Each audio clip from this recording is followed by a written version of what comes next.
Good morning, viewers, and welcome back to another edition of Kakaki Cancer Awareness with Denise Ejo, the CEO of Common Cancer Foundation, in partnership with AIT. It's nice to see you all again today, and it's a real privilege to have you watching from wherever you are across Nigeria and the world. Thank you for joining us. This morning, we're diving into a personal and powerful conversation in today's episode titled The Diagnosis Journey, Facing the Unexpected. So, together we fight, together we win. As you all know, that is my slogan, and I stand by it because we have to be able to get through this as cancer patients, no matter how it is, and you all help us to champion this cause. So, cancer, especially a cancer diagnosis like prostate, often comes without warning. It can shake the very foundation of a family and force us to confront fears we never imagined. But in those moments of uncertainty, something else often rises too: courage, connection, and even a renewed sense of purpose. Today, for the first time, I will have a couple who've been through that exact experience. We'll begin by exploring what shocked them most about the diagnosis, what they didn't see coming. Then we'll go on to Mrs. Ogbonnaya, who is partner, husband, wife, and the husband, so you'll get to meet both of them, who will share how she received the news about her husband and the wave of emotions that followed her.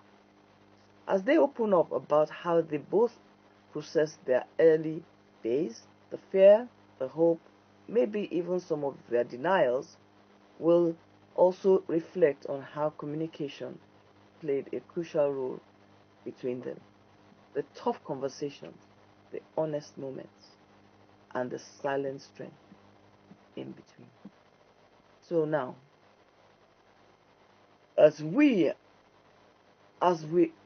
close, and as we close, we will get a powerful statement from each of them on the lessons, or a lesson we should take away for anyone who may be walking a similar road. So, everyone, sit back. Let me introduce my guest. Who is joining me? I've got my special guest, Mr. Oke Ogbonnaya, a retired banker. Mr. Oke, good morning. Good morning. Thank you, ma. Thank you for coming on, and thank you for joining me. It's very nice to see your face. It's very interesting for me. I talk to people on the screen, and I've never seen them, so it's nice to see your face. You look very bright. Thank you. Thank you. Mr. Oke, please, can I call you Mr. Oke, or do you want to? Yes, Mr. Oke Ogbonnaya. That's very nice. Okay. He's a retired banker, and his wife, Mrs. Blessing Ogbonnaya, an entrepreneur. Mrs. Blessing Ogbonnaya, how do I refer to you throughout this interview, please? Blessing is okay. Mrs. Blessing is okay. Mrs. Blessing is all right. Yes, Good ma'am. morning. How are you? You're looking very bright. Good morning, ma'am. Thank you for this opportunity. Thank Quite you. a privilege. Thank Very you. nice to see you both. And as we begin this important conversation on Kakaki Cancer Awareness with Dr. Denise Ejo, I want you to sit back, relax, and let's listen to some heartfelt conversation on this topic. Both Mr. and Mrs. Oke Ogbonnaya will be the first couple to join me on this program together as a husband and wife to tell us how they both lived through this experience. So I really appreciate both of you for agreeing to do this. Together we fight, together we are united in our uniqueness. So let's start this conversation. Mr. Ogbonnaya, I'm starting with you. My first question to you goes: reflecting on your journey, what would you consider the most surprising and unexpected aspect of this diagnosis? And this diagnosis meaning prostate cancer. Yeah, thank you, ma. It's it's really good to be here and being given the opportunity to create this awareness. I really appreciate this. Well, like I said, when we were talking earlier, it was not an easy journey. It was not an easy journey when it was diagnosed that I had cancer after the MR. The journey started since 2009 when I had a prostate enlargement. I never knew it will eventually degenerate to the level of being cancerous. That awareness was not even there. I had a consultant I was seeing regularly on the issue, and he was handling me well until early last year when the bubble had to burst. I started having some terrible pains all over my waist, my lumbar area, and my wife had to drive. I couldn't even come down the stairs. My wife had to drive me straight to the hospital. When we now got there, and the doctor was like, I should go for an MRI scan. We went for that, and lo and behold, when the result came out, it was devastating. And they wrote I had metastatic prostate cancer. And then even the dejection on my wife's face was something else. I looked at her, I looked at myself, and I was like, is that how it's going to end? Is that how my journey in this earth going to be? Then we went back to our doctor. He said that he has to commence the surgery. And moreover, my PSA then and the size of the prostate has gone so high because of that. Eventually, at the end of the day, the surgery was done, and that was it really. Then the surgery was done, it was successful. But at the end of the day, I didn't know I had so many other things to contend with after the surgery. Infections and all of that, so much loss of blood. I was already on the other side of the world, but God saw me through.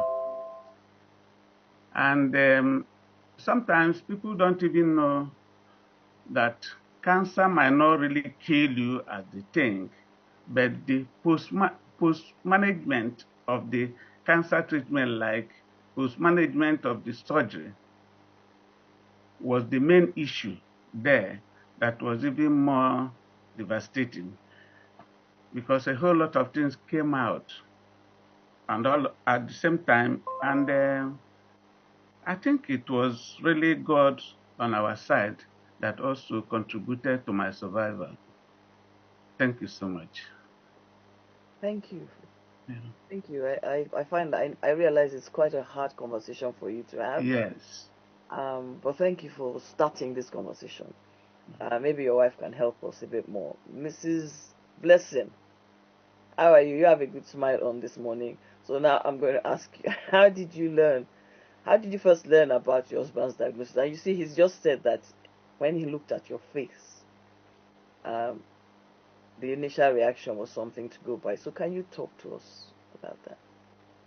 Thank you. Good morning once again, and thank you for this great privilege to talk about the condition of my husband.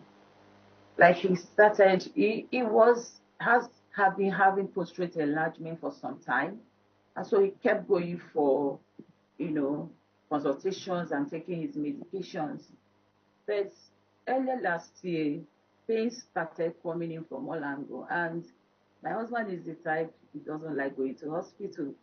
So at every point in time, he tell me, I need a painkiller, I need this, I need this. And I keep telling him, I don't think painkiller can take care of this. We need to know the exact cause of this pain. Because if you keep suppressing the pain and the root cause of the pain is not handled, it will keep repeating itself. I keep being under tension. So It was so terrible on the exact 30th of March 2024. We couldn't sleep. He was as if he was a woman in labor. And I knew that deep inside me that night, something told me this might have been a cancer. I felt it. But being a child of God, I am, the first call I did was start talking to God that night. Even when he was in a serious pain, I keep talking to God. So I was just waiting for the morning to come. By then, I've spoken to his daughter. So by the time we got to the hospital, the doctor checked him and said I should go and run a scan on him. And from scan, it showed like from his PSA and the large size of the prostate that's gone so big. So from that result, he said go for MRI.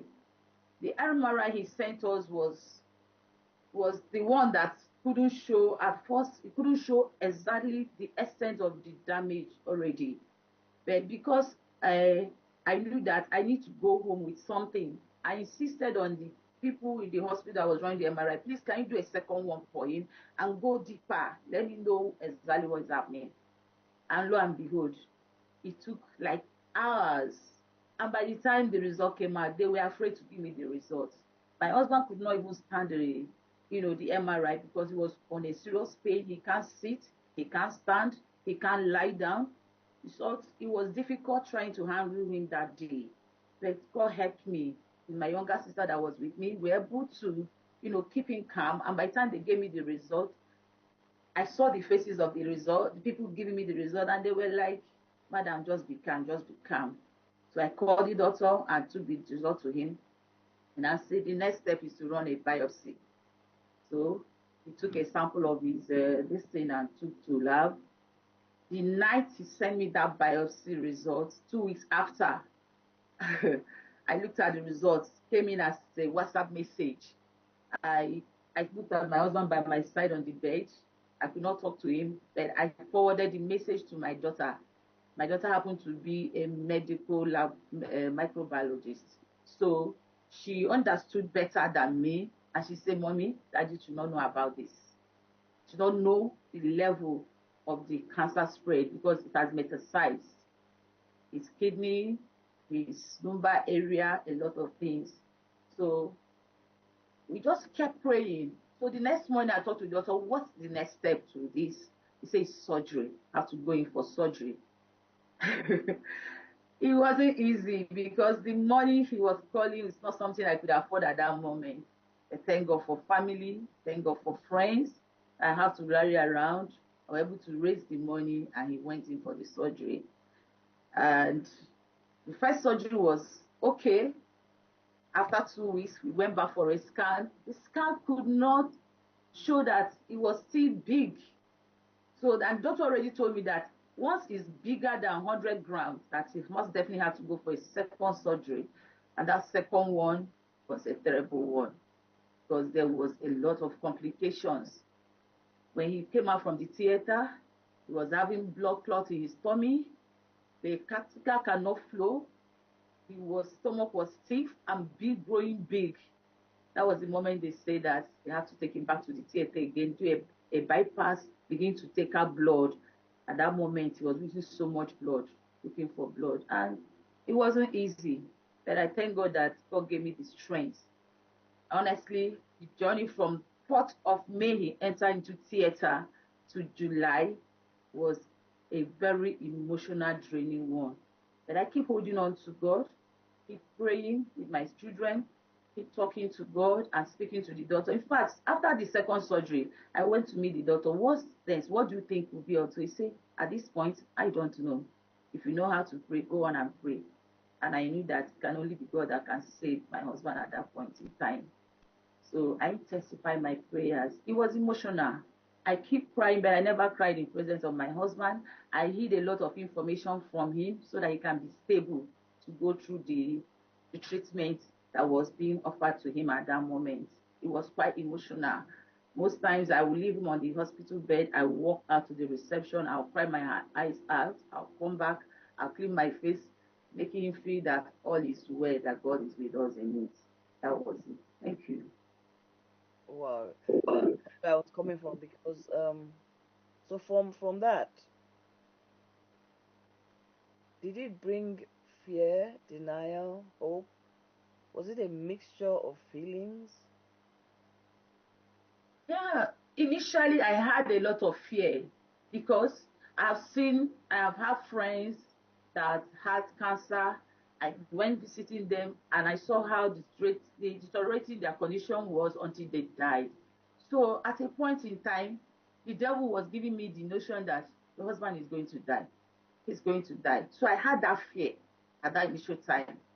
In fact, I would just be saying, God, if he's actually going to die, I wouldn't want him to go through the pains I've seen others gone through. It was quite fearful. I would look at him, he was going. At a point, he lost so much blood that his blood pressure was low, flat. He has a lot of infections, sepsis. The white blood cell has hacked up, and he can't stand his weight went down. He was almost weighing 40 something, a grown man of 61 years old. So you can see that he was going. So I had that fear. But thank God for faith, the trust I have in God and prayers. I keep holding on to God and keep praying. So it was quite emotional for us, my children, everybody. In fact, his friends that comes to see him, most of them will not want to come back because they think he was going to die. So they will just be waiting to hear, okay, has gone. But God kept proving himself, kept proving himself. Prayers, speaking the word of God to him, praying and laying hands on him, feeding him with the communion and giving him the medication, changing his diet completely. I did that. I actually did that completely. And as God will have it, day in, day out, hope was coming back to me. I began to see a clearer him. In fact, by the end of August, I couldn't believe the man I saw, I was with in May, June, the person I'm seeing in August, September. It's time God began to revive him. A lot of things began to change and began to look better. And today we have a testimony to the glory of God. Thank you, ma'am. Mr. Godmaya, thank you. Mm. Very emotional to listen to that. I'm sure even for you that are sitting here, um, do you have anything you want to add to that? Yes,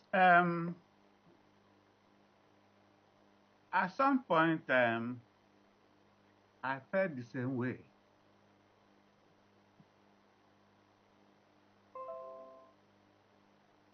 Yeah, at some point, sorry about that. No, it's Right? okay.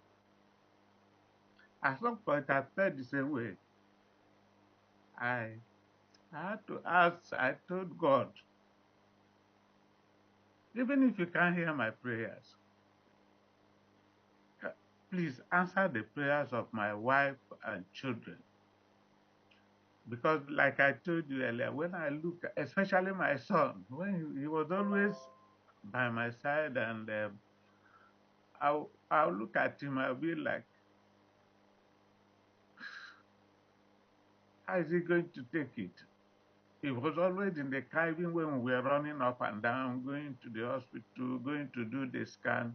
I said, even if you can't answer my prayer, please answer the prayers of these people. I, it was really traumatic. It was really traumatic. That's all I can say. But like she rightly said, thank God for today. Every new day, you can see how I'm looking now. If you see my pictures back then, because all these kids, they keep snapping me at every point in time, and see me today, you not believe it's the same person. I'm a real example of a typical survivor, if I may say that. Even though I'm still recovering, as it were, but I'm a real example of a survivor. Thank you. You are a survivor. We are survivors together. Um, Um, wow. I'm sure that you have brought tears to a lot of people's eyes this morning. Uh, Thank you for sharing that. Thank you, Mrs. Blessing, for sharing that. So I'm going to ask you both as I round up now. I'm going to ask you both a question. I was going to ask you something else, and I think that you have really spoken your heart. So give me in one sentence, one important lesson you want anybody watching this program now to take from it, so they learn. Because me, I say I have cancer. People say, well, you don't look it. They look at you. People will say you don't look it. Exactly. It's not what we look like now. It's not what we look like then.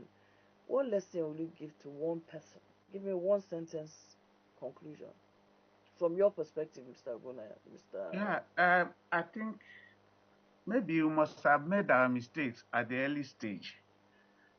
Probably it wouldn't have degenerated to the level of being cancerous if maybe if you have nipped it on the bud by trying to be attentive to our health. I enjoin people to always check their head and take decisive actions. Though sometimes I understand the problem people are passing through because of the finance, but we were able to pull through because of the support from people. But I also would want to ask people to always be conscious of their health and always take action early enough to avert it. Thank you. Thank you. You just mentioned early detection. Very key, Yeah. very key. Please, early detection. The point the pain is much. Mrs. Blessing, uh, go on. What lesson for one sentence lesson as I close this session?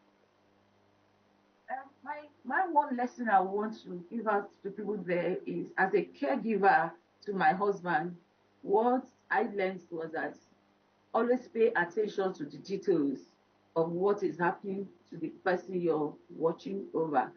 Because the surgery was okay at the end of the day, but the post-surgery management was something we needed to, contend with. And if I wasn't paying attention to a lot of things, quite a lot would have gone wrong.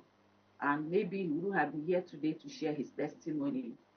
Because by the time the surgery was done at the second time, we didn't know he didn't have much blood anymore and the sepsis.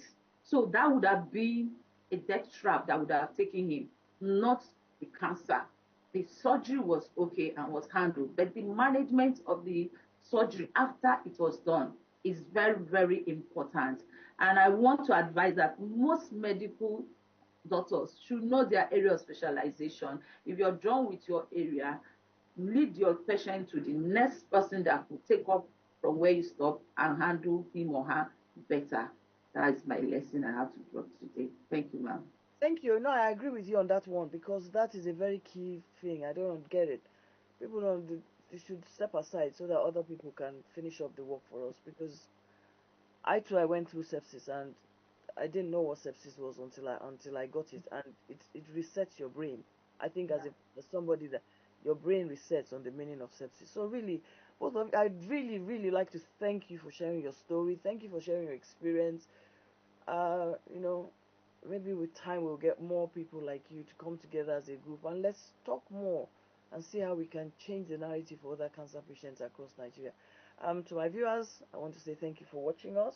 Thank you both for Thank joining you. this morning. You've made tears come to my eyes. So all of us, I think it's not just me. So I'm sure that between the three of us, tears would have come to our eyes at some point. And I want to say thank you. I really appreciate you both. Thank You're you, looking man. good. You're looking very good. Thank you. And to our viewers, we remain loyal. Thank you for joining me today. Thank you for listening. Together we fight, together we win. This video, as you know, will come out soon, and you'll be able to watch it on our social media page. Look out for things going on Common Cancer Foundation. We've got a YouTube channel, a Facebook, an Instagram. Anywhere, just look for either my name or it, and you'll find what is going on in the cancer space across Nigeria.